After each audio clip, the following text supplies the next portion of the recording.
बाबासाहेब आत्माराम गावडे, कृषी उत्पन्न बाजार समिती बार्शी, तालुका बार्शी, जिल्हा सोलापूर या बाजार समिती संचालक मंडळ निवडणूक सन 2024-25-26 ते 30-31 साठी सार्वत्रिक निवडणूक साठी मतदान दिनांक 7/12/2025 रोजी पार पाडलेले होते। त्या अनुषंगाने निवडणूक निकाल जिल्हा निवडणूक अधिकारी तथा जिल्हा उपनिबंधक सहकारी संस्था सोलापूर यांच्याकडे सादर करून दिनांक 10/12/2025 रोजी त्याची अधिसूचना निघाली होती। त्या अधिसूचनेच्या अनुषंगाने सभापती कृषी उत्पन्न बाजार समिती बार्शी यांनी आजच्या सभेचा अजेंडा काढलेला होता।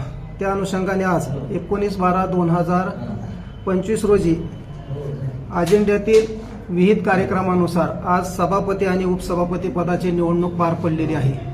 सदर निवडणुकीमध्ये विहित वेळेमध्ये सभापती पदाचे उमेदवार म्हणून गरड विजय तुकाराम यांचा एकमेव अर्ज प्राप्त झालेला आहे आणि उपसभापती पदासाठी उमेदवार म्हणून गायकवाड सज्जन उर्फ बाबा शिवाजी यांचाही एकमेव अर्ज प्राप्त झालेला आहे। दोन्ही अर्ज कायद्यातील तरतुदीनुसार वैध ठरल्याने सभापतीपदी गरड विजय तुकाराम हे अविरोध निवडून आल्याचे जाहीर करण्यात आले। तसेच बाजार समितीच्या उपसभापतीपदी गायकवाड सज्जन उर्फ बाबा शिवाजी हे अविरोध निवडून आल्याचे मी निवडणूक कार्यक्रमाप्रमाणे जाहीर केलेले आहे आणि दोघांची निवडणूक पार पडलेली आहे।